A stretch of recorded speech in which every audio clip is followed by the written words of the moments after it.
up a dive. Feel the vibe, get ready to ignite.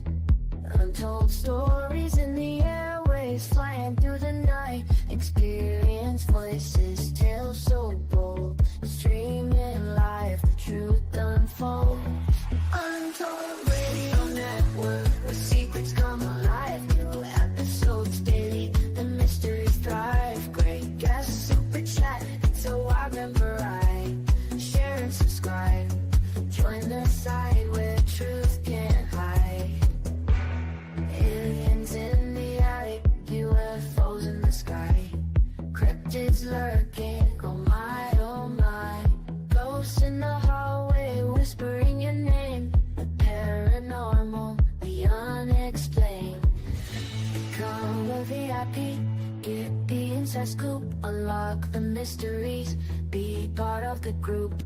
Live streaming stories, they're talking to you. Super chats buzzing, join the crew. Untold Radio Network, the secrets come alive. New episodes daily, the mysteries thrive. Great guests, super chat, it's a wild member. Share and subscribe, join the side where truth can hide. So if you've got the guts and you want to explore, tune into the untold, it's what you're looking for. From aliens to ghosts and all that's unseen. Untold Radio Network, where the world's mysteries convene.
Good morning, everybody, and welcome to this week's episode of the Paranormal Spectrum here on the Untold Radio Network. I am your host, Barnaby Jones, from Cryptids, Anomalies, and the Paranormal Society. Today's episode is going to be pre-recorded, so if you guys are leaving questions or comments in the live feed, I apologize. We are not here to answer them, so we are pre-recorded today. With that being said, let's get to our guest.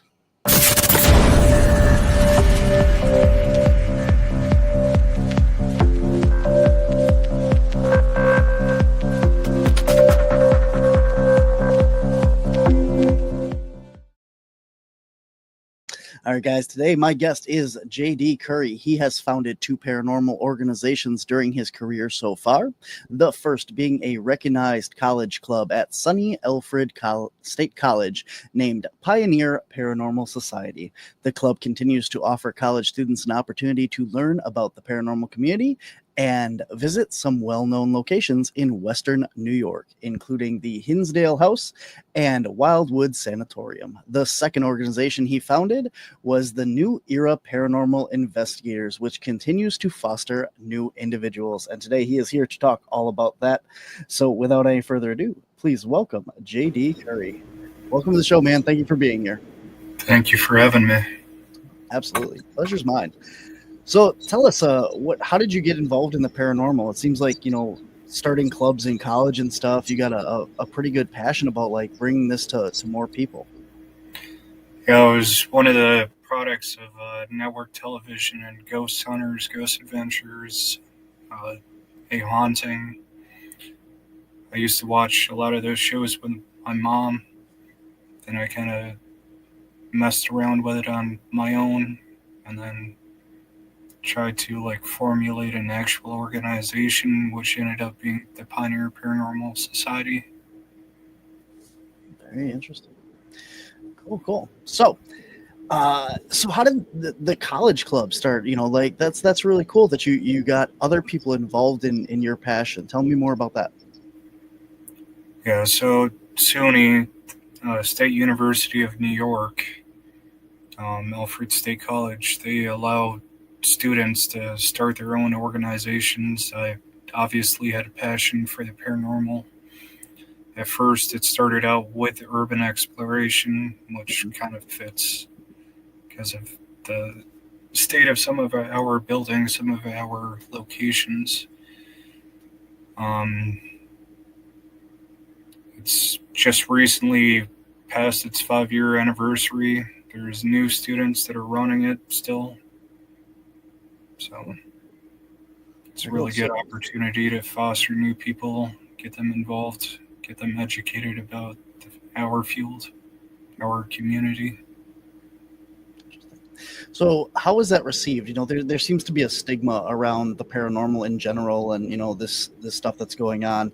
When you started this organization, did you have a lot of interest right off the bat, or did it take a while to kind of get going? It took a while to build up, but there was a lot of quality individuals that were part of the leadership, so we ended up becoming a favorite for the college. Nice.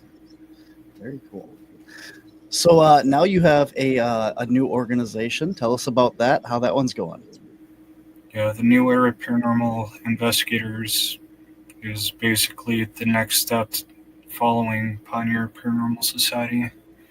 Not really attached to any other entity, but right now it's getting reformed into a nonprofit so that we can help the community more, foster new locations being added and new experiences for the public to get involved with.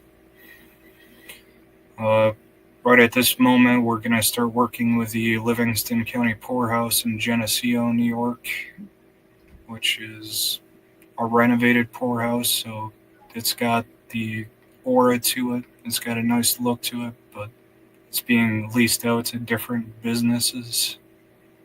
So it's got new life being brought into it. Cool. There's plenty of activity with that one. Sure. Let's get into it. What all have you got going on? Tell us about the history of it and some of the stuff that you've collected. Yeah, so with New York, poorhouses were developed for every county for people that were not able to take care of themselves properly before Social Security and different tax incentives and that type of entity. I don't know. But I've worked with two, actually. The first is the Allegheny County Poorhouse, which is now pretty much shut down. But that was like actually deteriorating. But I learned about it through the college club because it was local. Then I ended up meeting the owner, and we ran some tours for a year or two. Got the club in there a couple times. Actually had haunted nights in there to do a video. And they're, besides my documentary, my standalone documentary that I made with NEPI, they're the only other ones to film there. Tell us about your documentary. Yeah, so the documentary was named The Remnants Project. This was a standalone documentary, but it's going to be expanded upon. It's basically the future of the paranormal, trying to use the paranormal to conduct research of another type. Well, what do you mean by that? So the theory is that I have, and I'm trying to keep it like minimal because I need to do a lot more research to make sure that others don't go off of what I've tried to build. Um, Basically, with the paranormal nowadays, when it was first being brought into the spotlight by the Warrens and everything, it was a negative thing that people were freaked out by. Mhm. And nowadays, it's more of a popularity thing, and a lot of media is involved with it. But what are we actually adding to the field by all these people, all these content series? Is it actually accomplishing anything? I mean, there's more eyes, so there's more evidence that's being collected, but are we at a state where we should take another step and like try to use this research to accomplish another goal? That I agree with you. I think that you got a very good point there, that, you know, people are collecting evidence. And I think that's all pretty much what it is. They go to these different locations, they investigate the thing for the night, and they leave. And, you know, Yeah. you're not furthering the cause, furthering the field, furthering the research into this stuff. And there needs to be more of a scientific aspect to what we're doing to try and, you know, get scientific evidence and not just evidence of EVPs or a light blinking or something like that. So what do you have in mind? What is your thoughts on what we need to do as far as to further that? My direction is seeing if we can expand history using the paranormal. See if we can get these first-person accounts of different historical events to add to history. Interesting. Okay. So of like you're talking specific locations that you're investigating, or in general? And that can be in general, but I've got another step to it. I just don't want to go too much into detail because that's what I guess where I will go into more detail is the Parajam in Gettysburg in November 1st during my speaking spot. Okay. So you're going to be talking more about all of what you're working on in November in Gettysburg. That's it. That specific project, yeah. Very cool. Okay.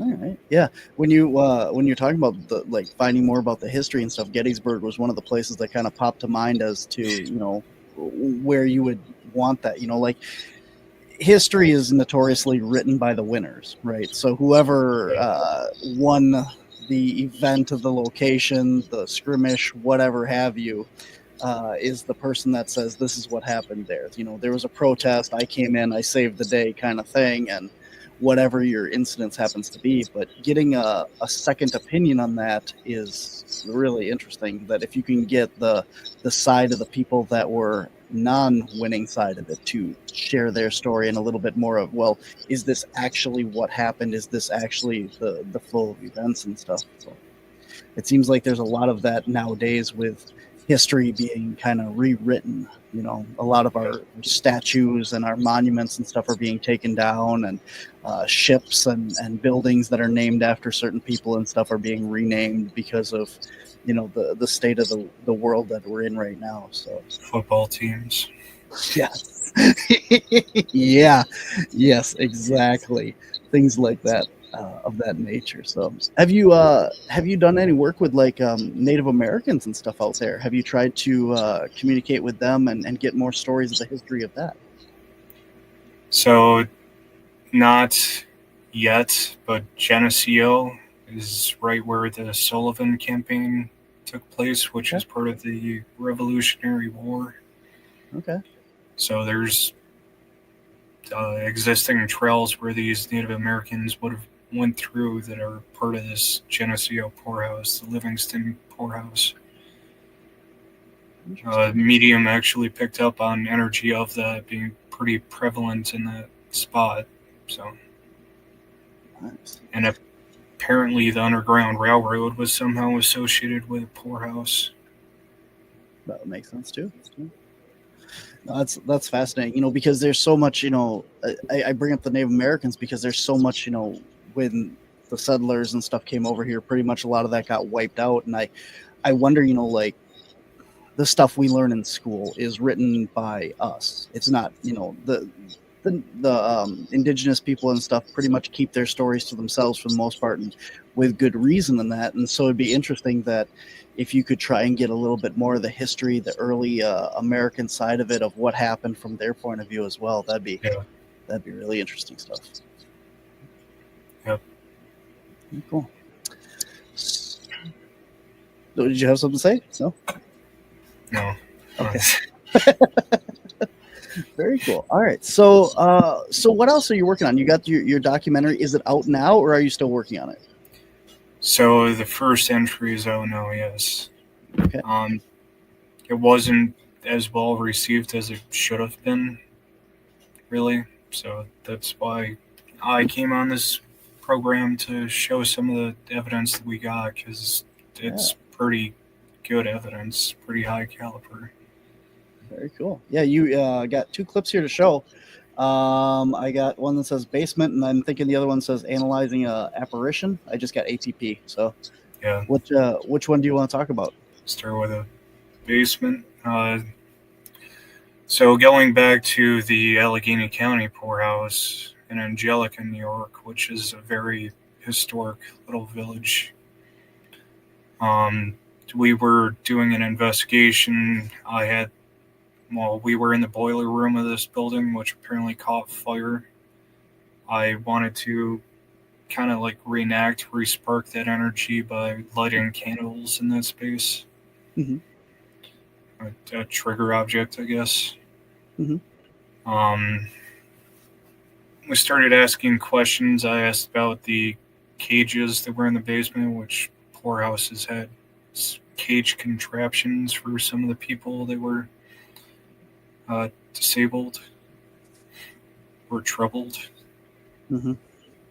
And I actually have a spirit speak into the microphone that was on my collar and say that there was a spirit in the basement. Say a clear yes. And then we have other microphones around, and nothing is captured on this. Very cool. So is that what we're going to listen to, or what is the clip? It's clip the EVP.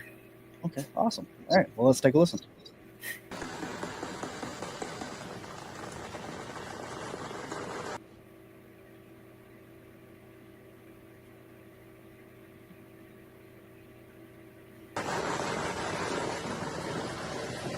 Was there any of these spirits here that were kept in the cages that were rumored to be in the basement? That one's like dead still, and this one's moving.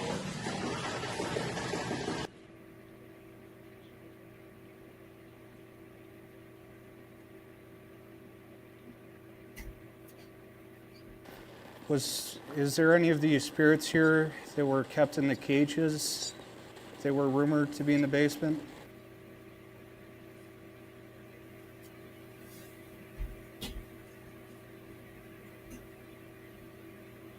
Spirits here that were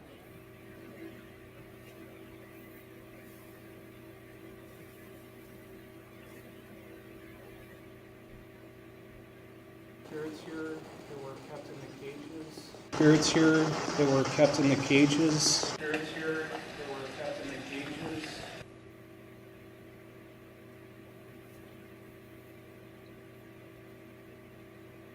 Spirits here that were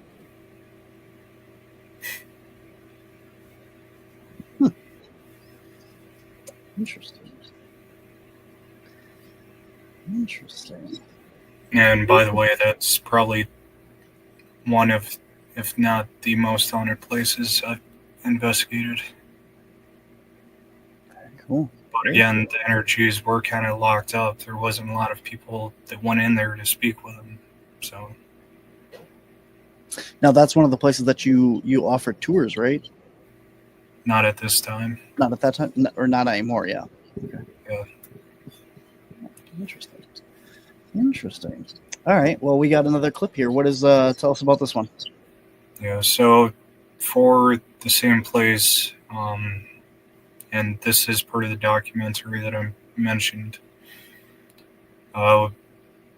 We had been there on multiple accounts and seen apparitions. I am blanking on the first time that I've seen an apparition, but then the second was actually with the Pioneer Paranormal Society. We were in the center room, which was probably an entertainment space because there was pianos in it. And we did do a Ouija board, trying to communicate with the spirits there instead of just any spirit. Right. But we were doing the Ouija board. I actually caught out of the corner of my eye between a couple of the students, apparition of a woman passed by. And apparently my sister, who was behind me, which she joined me for this account, but isn't that active with it, but she's seen an apparition. Probably the same. And then after the EVP video that we just played, we were getting ready to pack up, getting ready to leave that area, and then we captured this apparition. Very cool. So we're going to see the apparition then? Yeah. Very cool. All right, let's take a look. It seems like it might be a good idea to take a break. How's the camera making out?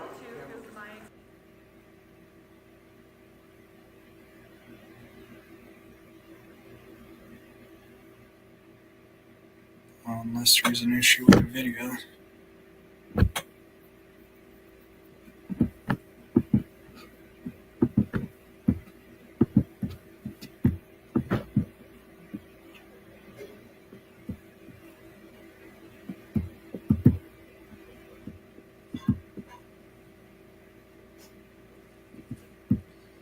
It seems like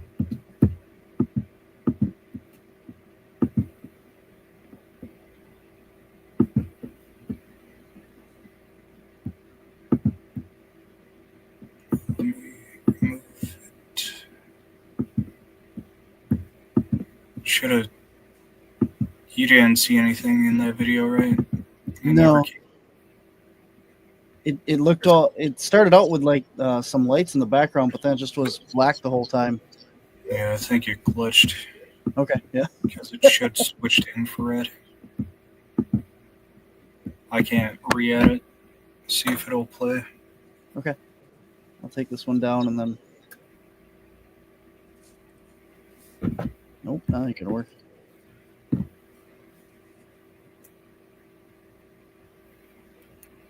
Yeah, you can just re-add it, bring it back up. I can't I kick have it without. re-added it. Oh. I removed it when you had it up, and then I re-added Okay. Okay, so let's try it again. There we go. It seems like it might be a good idea to take a break. How's the camera making out?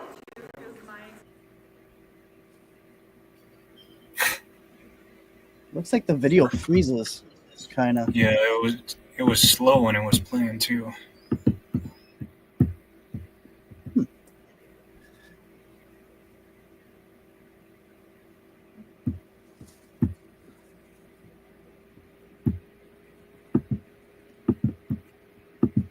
I'm used to being in the driver's seat, so No worries.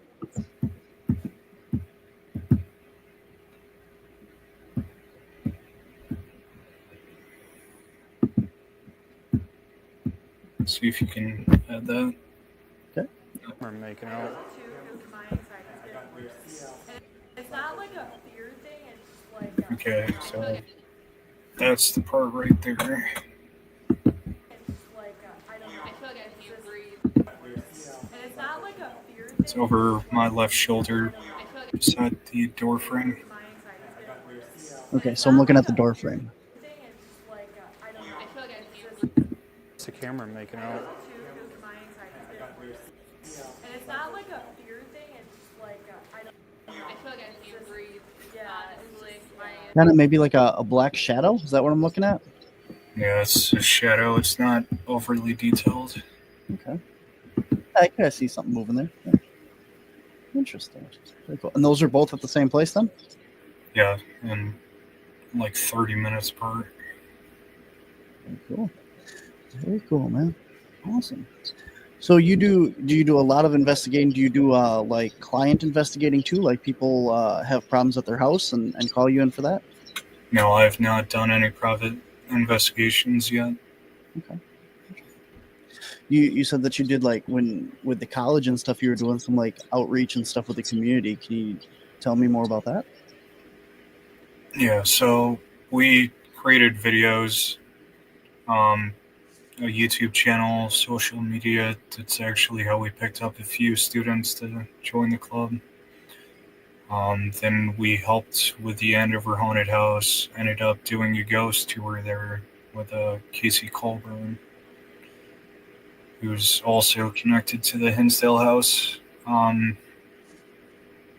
We did a psychic gallery reading with Christy London, who's also out of New York.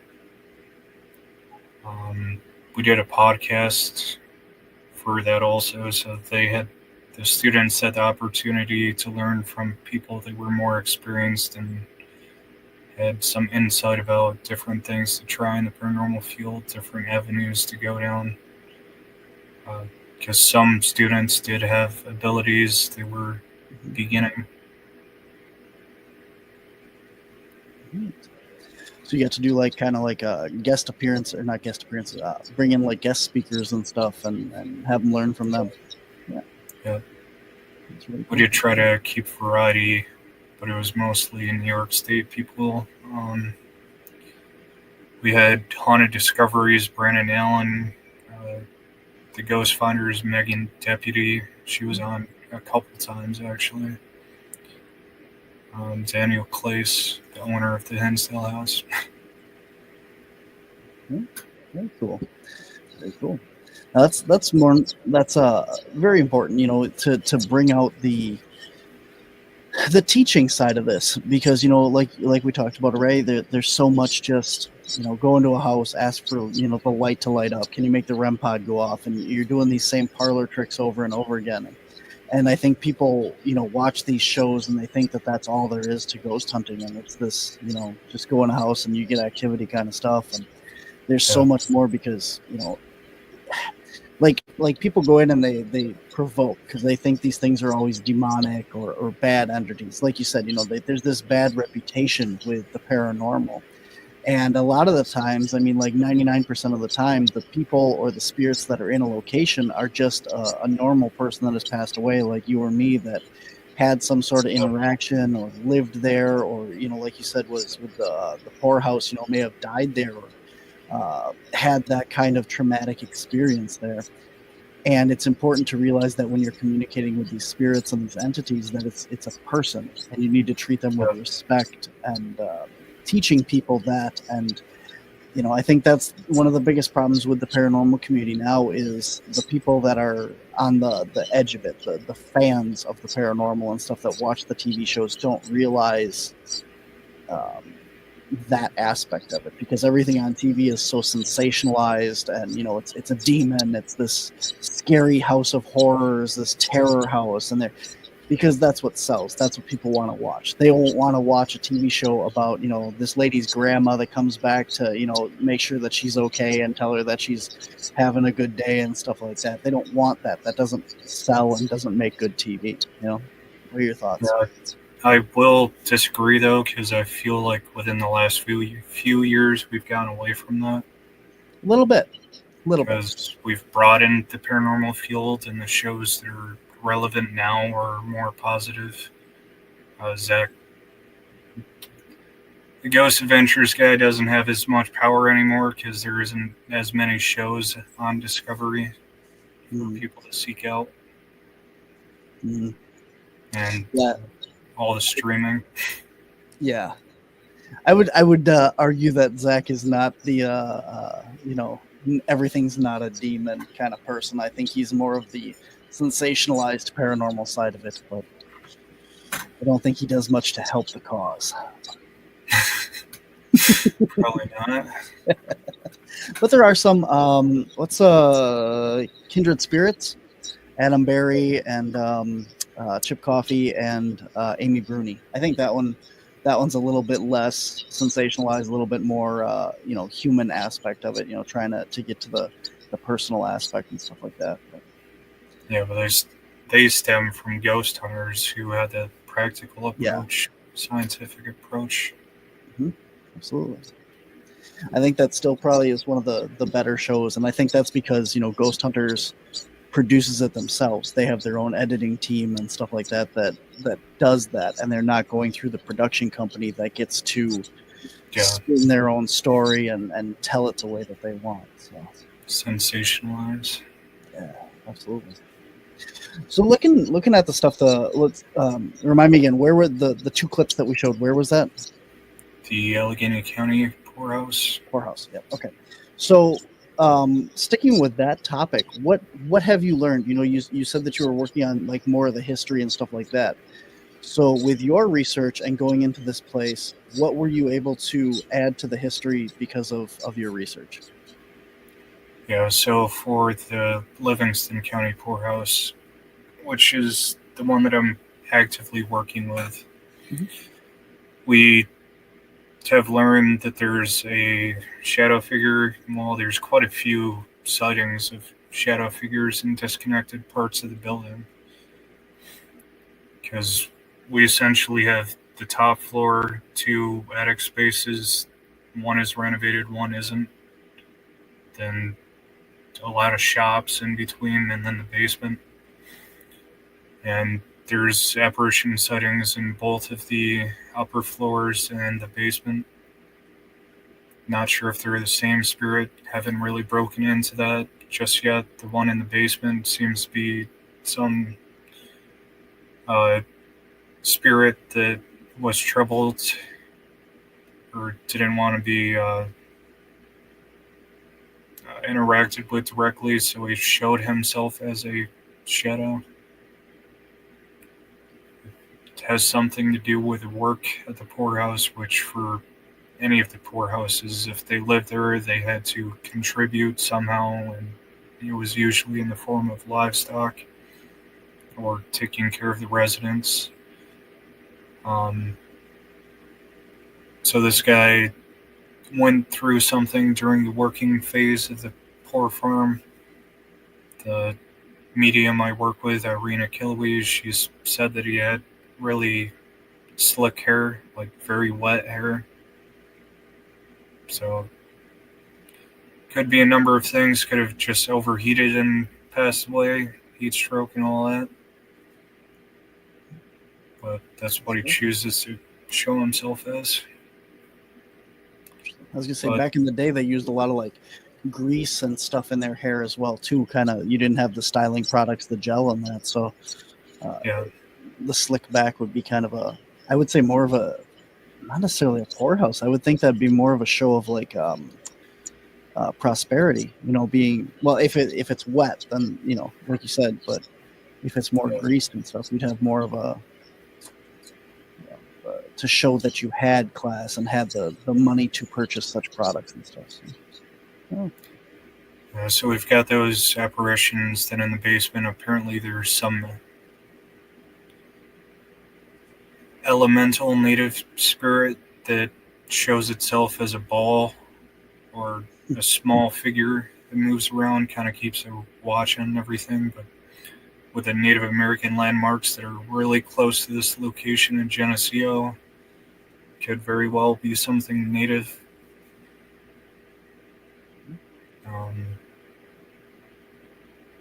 We've had the apparitions. There's very clear spirit box communication.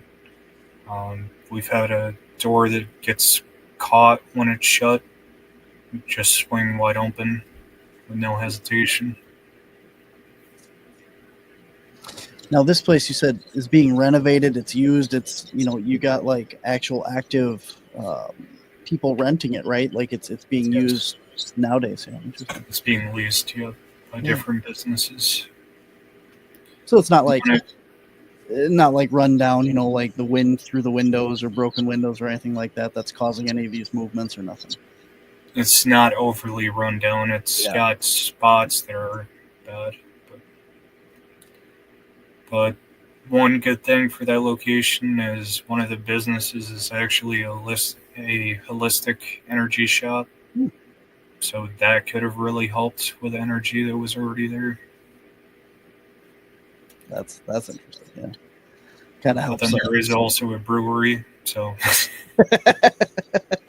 We got the best of both worlds for the spirits there. They got Yeah. spirits and spirits. So interesting. Yep. Very cool. So that's got to be a pretty big building, huh? it's pretty big. It's interesting because of the business space within it, but Mhm. it's probably bigger than a standard house. So. And then there's a cemetery right behind it and one nearby.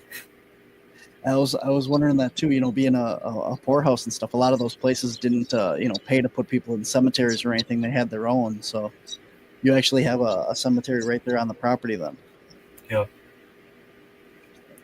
Although with poorhouses, and it seems like all of them, the cemetery gravestones only had numbers, no actual names. But the historian for the county, the current historian, is doing a lot of work.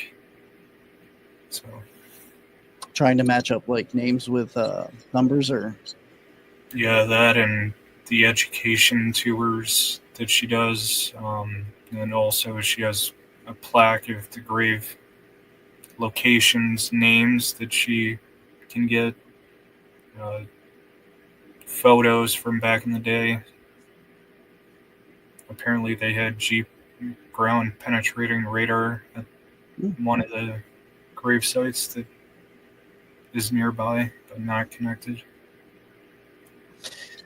That's got to be terrible. I mean, to think, the spirits of the people that are there, you don't even have a grave marker with your name on it. And I wonder, with the people that are there, I wonder, I don't know. I don't want to sound like insensitive or anything, but like, do they know? I guess more that with the insane asylum, like, do you know your identity? Do you have, like, this is who I am, and then the spirit passing on, knowing that they're not remembered? Do you have that kind of recognition? I guess. I don't know. We have an asylum up by us, and it's the same way that the asylum's gone and stuff, but there's still the grave site there, and it's all just numbers, just like you said. And we've done some work there as well, and it seems like a lot of the spirits that we interacted with kind of felt, they've passed on, they've moved over. It wasn't a real issue of, like, not being remembered, because for the most part, the people who didn't have a family, because that's why they were there at the poorhouse or the asylum to begin with, or the people in their family kind of rejected them and put them there to begin with. So I guess you wouldn't have much of a, I miss my family, I wish they'd come visit me, because they're the one that stuck you there to begin with. So Yeah, poorhouses started out as a combination of all of this, and then they split off once it got later in the history. Now, so, like, this Geneseo location has connections to Rolling Hills Asylum, Rochester Orphanage, like some pretty big names. so with the poorhouse, like, we have nowadays we have the places like homeless shelters and stuff like that. So for people, like, their house burns, or they lose their house or something, and they have to go to these places, is that some of the people that would end up at poorhouses too? Yeah. So not necessarily. That was the main reason for that type of building. Interesting. So not Originally, necessarily. They had full families with kids and everything, and they had the disabled, but then that's what separated off.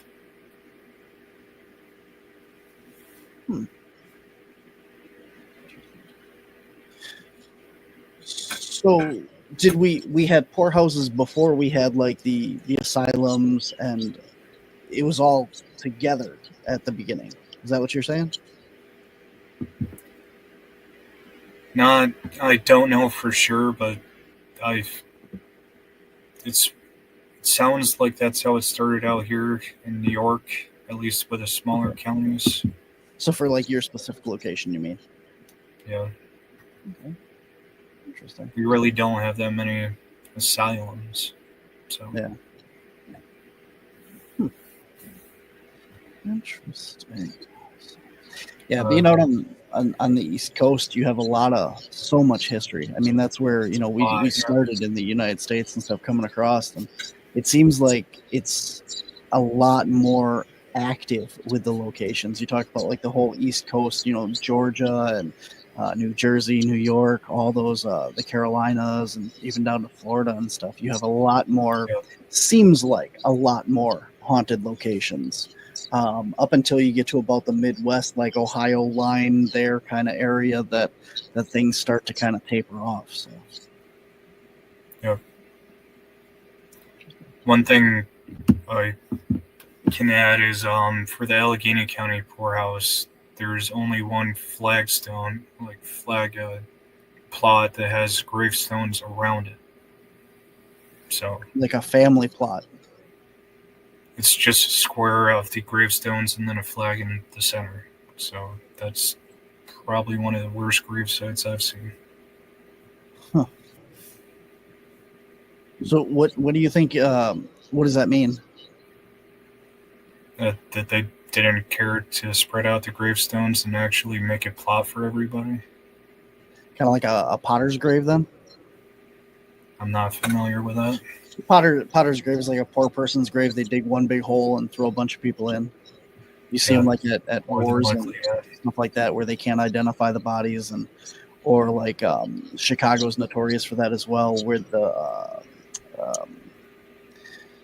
disease. I'm blanking on it right now, but like cholera and all that stuff that they had, they just dumped them all into one big grave because they didn't know who they were and stuff. So. Yeah. Interesting. Yeah, with back in the day, with so much sickness and that especially with poorhouses, you don't have the money.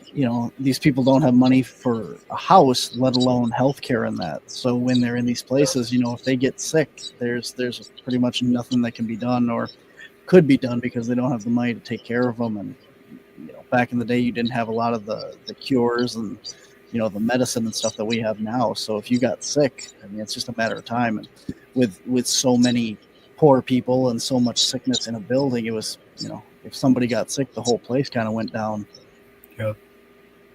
Well, we experienced that with COVID, so. Yep. Have you met any spirits that specifically said they died because of illness or something of that nature? Yeah, the medium picked up on one or two. Interesting. It's usually like influenza, tuberculosis. Because obviously they didn't have the medication for that at that time. It's weird. Like we don't have. I mean, you probably still have them around the world and stuff, but we don't have them necessarily so much here in the U.S. So we don't know. Like I don't know what tuberculosis really was. I believe it's like a breathing disease, like a lung disease, I think. Yeah. But beyond that, I mean, you don't. It was probably just as bad as COVID back in the day, and we don't realize that because nowadays you have vaccines and stuff that take care of it, so you don't have these tuberculosis and all these other diseases. So we don't realize how bad that was, like black lung and the Black Plague and stuff back then as well. Yeah. That just completely wiped out entire cities. It's terrible. So have you done, besides the two asylums, the poorhouses, have you done any other locations? Anything else interesting out there? I've investigated a ton of places, but I've also helped with the, a couple times, the Andover Haunted House, which is a haunted attraction, but it's actually, it wasn't a poorhouse. I think that actually was an asylum. Okay. No, a sanitarium. Okay. Yeah, probably a sanitarium. But that has spirits. I can't remember anything specifically, but it was involved. We filmed for NEPI Investigates which is just a YouTube documentary series at that location. I don't remember any highlights from it, but you could just feel the energy in that place. Mm-hmm. Well, it's another, asylum and stuff. Like you said, there's so much negativity. I mean, like, even back in the day, you hear the stories of like trying to get to the bottom of these medical issues and stuff like that. They would take people and experiment on them right from these places, because who's going to know? Who's going to miss them? When their families drop them off, they have no money, they have nothing. So here they get sick. Well, this is a perfect opportunity to test new medicines and have all these experiments and stuff on these people. And a lot of that went on, unfortunately, at these locations. And, that's part of history that they don't teach you in school, and, you don't hear a lot about. But when you get into these locations and you start to learn the stuff that happened to them, and the real history of the U.S., you start to find out all that stuff. So, yeah, that's definitely what we have to deal with, a lot of the real history. But having a sanitarium and then having a haunted house on top of that that's a different energy. Do you think that when you say haunted house, you mean like a Halloween haunted house, right? Yeah, attraction. Yeah. Yep. Okay. So I know of a couple places around, up by us here that do the same thing. That there's like haunted jails and stuff and other things like that. So, do you think that do the spirits of the location then, do they like the haunted house? Have you heard anything or gotten any kind of impression from that, as far as this is a mockery of what we went through, or they appreciate that the building's being used for something a little bit better, or any kind of feeling from them? Well, apparently for the host for that location specifically, it says that the spirits go next door to bother the neighbors during the Halloween season. That's great. Yeah. I've come across a new haunted attraction that may have been the plot for a cult case out here in very rural New York. So... yeah, I have a personal experience with the topic as well. I owned Misery Haunted House, and it was a haunted house attraction inside of a haunted building here in Wisconsin. And it was the site of my most intense paranormal activity that I've had. We had shadow people. We had the voices of children. We've caught EVPs in there. And we found that the spirits at our specific location really liked messing with not the customers that came through, but my actors. So anytime an actor was alone in the room, things would move on the shelves, doors would open and close. There was a little girl that would literally pull the curtain back on one doorway and peek in at one of my actors in a specific location in the building. And so the spirits kind of in that part of the area really seemed to enjoy the Halloween spirit and had fun with it as well. But so I'm always kind of, from a personal aspect, I enjoy hearing stories of the other locations, because this wasn't an asylum or anything. It was an old leather tannery, a leather factory, and I'm not sure why it was haunted. We've never really gotten to the base of that, because there was no recorded deaths or anything. There was no like Native American sites or anything in the area. There's no real history as to what's causing this stuff, aside from simply just objects in the building that could have things attached to them or relevance that way, because there was a lot of, it was used for storage a lot in different parts of the building. So it was a huge building, and we think that a lot of the stuff brought in kind of added to it, as not necessarily the property itself, but or they just enjoyed coming there because there was this energy and the people and stuff. So yeah, it could have been a beacon. Mm-hmm. When you seen the shadow figures, was there any like design to them? Was it solid? Yes. Yeah. When we had a 5-foot hallway, an egress around the entire outside of the attraction for fire. And it's about 150 feet long from the front to the back. And you could stand in that hallway and you would see an entity peek out at the far end of it to look down at you. And it's dark in there, so it's black. And then these figures would be blacker than the darkness that you're seeing. and you'd see them like crossing hallways and stuff in other parts of the building upstairs, and so they were definitely just dark masses that were figures. So no details at all in there. I don't remember. We got one on thermal imager one night that was in one of the rooms. My actor said something was in the corner, and I pulled out my thermal imager and was watching, and he totally flipped out because he saw this black entity come out. Well, at the same time that he flips out, there's this cold spot that comes into the thermal imager. So I didn't see the entity, he didn't see the cold spot, but both happened at the exact same time. So it's clear that whatever he saw was the cold spot on my camera. So things like that.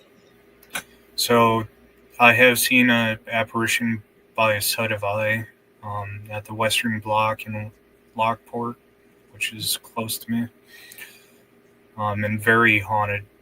Nick Roth got an apparition on camera, like a very clear apparition on camera for his show. But I was doing one of the tours. We were in the basement of one of the buildings, and somebody's light went off in the dark, and I just seen an apparition sitting in the chair, and you could like see the static in it. It wasn't such a solid figure.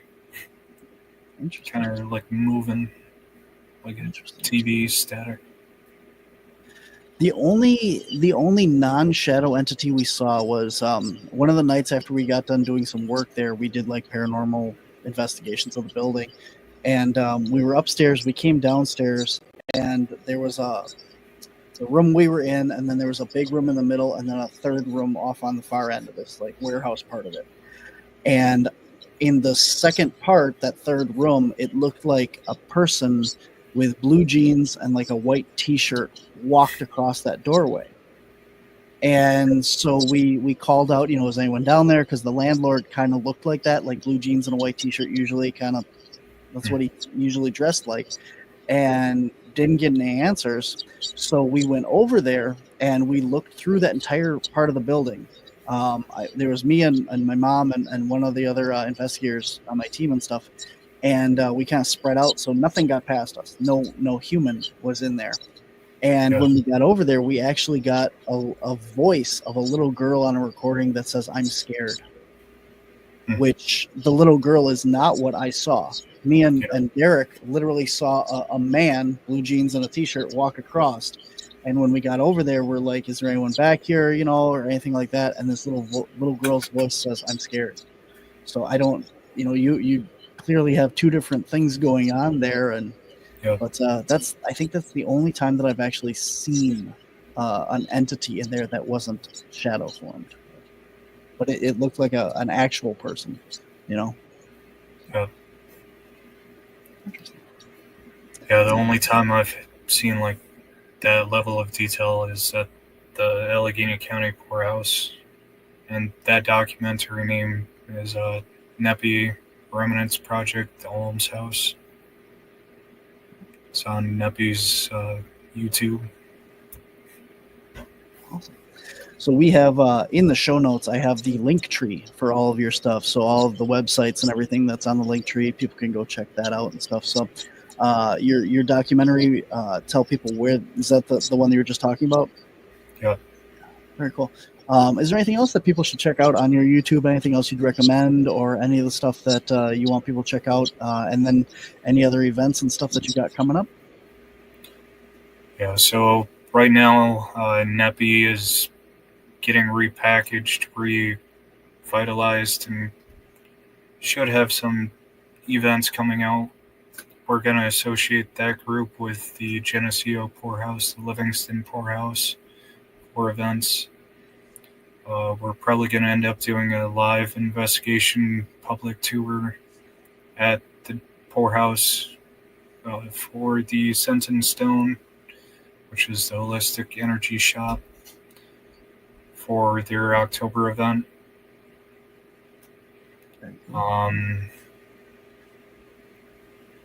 On NEPI's YouTube, we actually have a podcast hosted by me and Irene Achelois, trying to talk about different topics in the paranormal and news that comes up.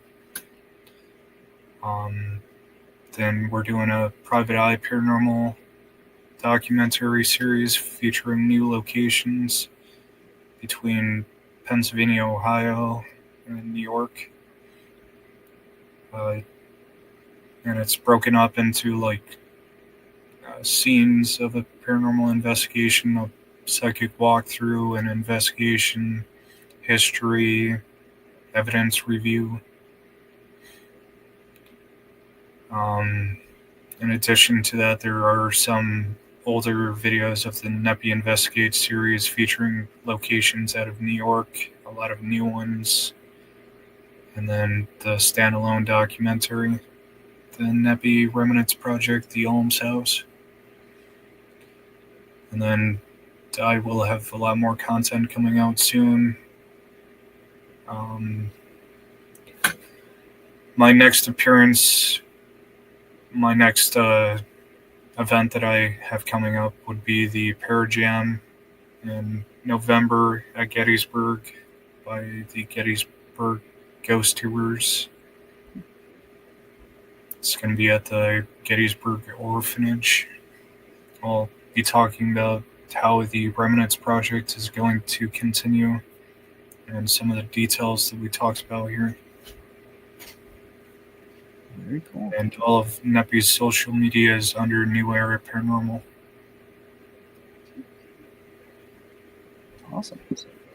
Awesome. Very cool. And like I said, the in the show notes you can find information, the whole link tree, and that has all the links for all your New Era Paranormal as well, and the YouTube and all that in there for anybody that wants to go check that out and check out the documentary as well and see all that. And I'm sure you got is your podcast available on streaming platforms or just on YouTube?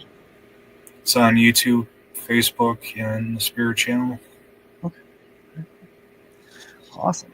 Well, very cool, man. I wish you the best of luck in all of your stuff, and keep up the good work. And let me know what else you got going on when you get some more information and have some other stuff going on. Awesome, man. Yeah, thanks. You take care.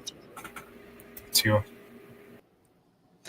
All right, guys, that is our show for this week. Thank you all for tuning in and watching. Make sure you check out New Era Paranormal Investigations, their YouTube channel, and all of their documentaries and stuff coming up. It is all in the show notes, guys, under the link tree there. So take care. And until next time, guys, remember, we are all part of the paranormal spectrum. Take care, be well, and I'll see you next week.